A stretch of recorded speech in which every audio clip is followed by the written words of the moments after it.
എവിടെ പോയി ഋഷി നിന്റെ MG കോളേജിലെ പഴയ സ്വരൂപം? കോളേജിൽ കുത്തു കിടന്നപ്പോ പാർട്ടിക്കാരെയും ഗുണ്ടകളെയും വകവയ്ക്കാതെ കുത്തിയോനെ എടുത്തുകൊണ്ടുപോയനല്ലേ നീ? എന്നിട്ടാ ഇപ്പൊ വേറെ ഒരു കാളക്കാരന്റെ മുമ്പില്? ശരിയാടാ, പഴയ കഥകളൊന്നും മറന്നിട്ടില്ല. മനഃപൂർവ്വം ഓർക്കാതിരിക്കുന്നതാ വീട്ടിലെ കാര്യം ആലോചിക്കുമ്പോ. പക്ഷേ ഒന്ന് നീ ഓർത്തോ, ആ അത്തിക്കാരൻ ജോസിന്റെ അവസാനം എന്റെ കൈകൊണ്ടാ.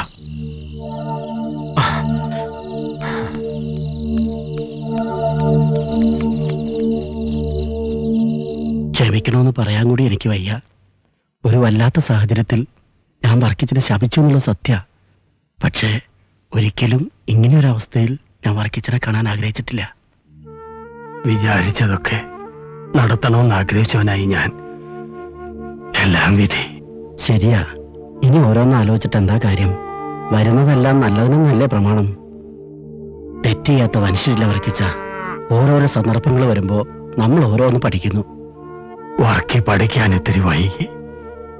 രോഗമില്ലാത്തവരെ അല്ല, രോഗികളാണ് എനിക്ക് ആവശ്യം. കർത്താവ് പറഞ്ഞ എത്ര സത്യമാണ്. കുടുംബ ബന്ധങ്ങളുടെ വില മനസ്സിലാക്കാതെ വർക്കി ഒത്തിരി അഹങ്കരിച്ചു. മത്സര ഓട്ടത്തിൽ തളർന്ന് ഒടുവിലിതാ. വർക്കിച്ച,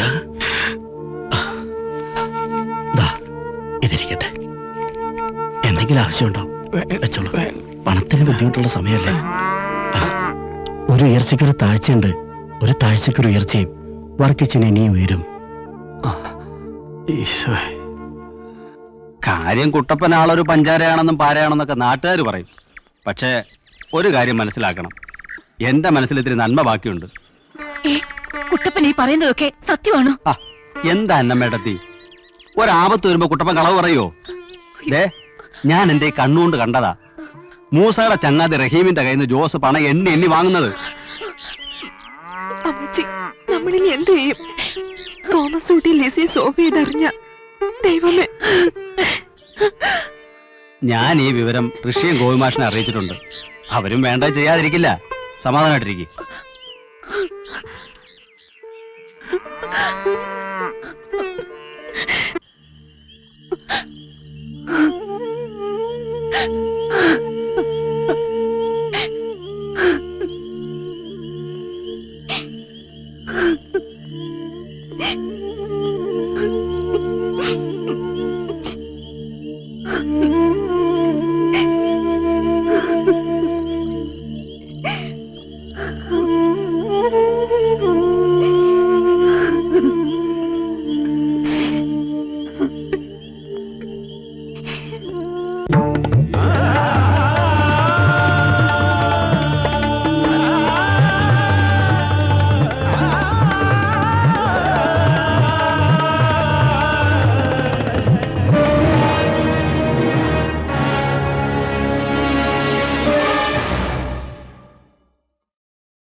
വാടുന്ന മിഴികൾ തേടുന്നതാരയോ, വാടുന്ന മിഴികൾ തേടുന്നതാരയോ, വീണ്ടും ഈ കാളപ്പോരിൽ വീണുവോ നീ? മാനത്ത് തീമരം എറിയാൻ തുടങ്ങിയോ? ആരറിഞ്ഞു?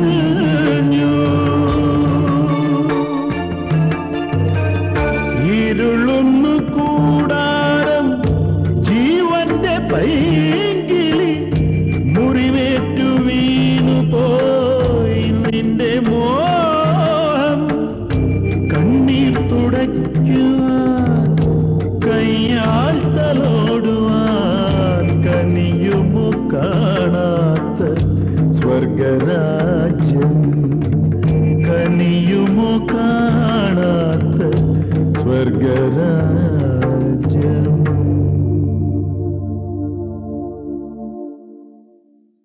കയ്യും കെട്ടി നോക്കി നിന്ന കയ്യൊക്കെയുള്ളവർ കൊണ്ടുപോകും ആലീസിനെ, അല്ലേ മാഷേ?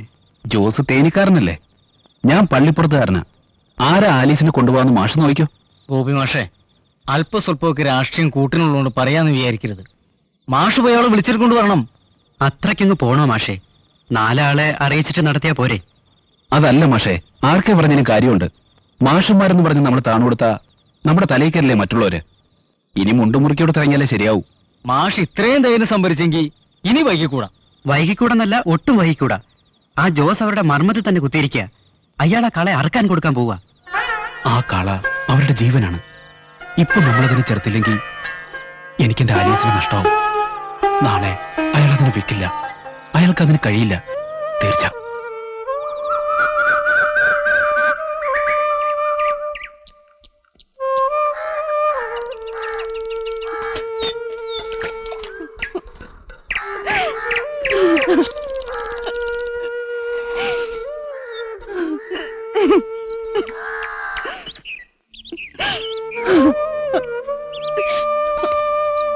ജോസൂട്ടിയില്ലേ, കാളയെ കൊണ്ടുപോകാൻ ആള് വന്നു.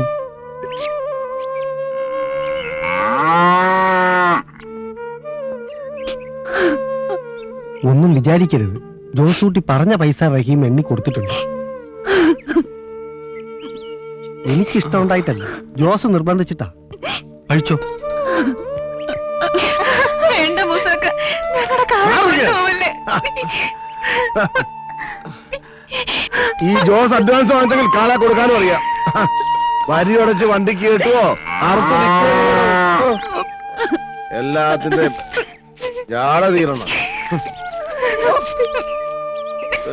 കാളക്കുട്ടനെ കൊണ്ടുപോവല്ലേ. തീർന്നല്ലോ. ഈ പശുവിനൊന്ന് ചവിട്ടിക്കണമല്ലോ. ആ, പശുവിനെ അവിടെ കൊണ്ട് വെക്കട്ടെ, ഞാൻ വരാം. അറക്കുന്നതിന് മുമ്പ് അവനോരോ അവസരം കൂടെ കൊടുത്തകളെ. ഇതാ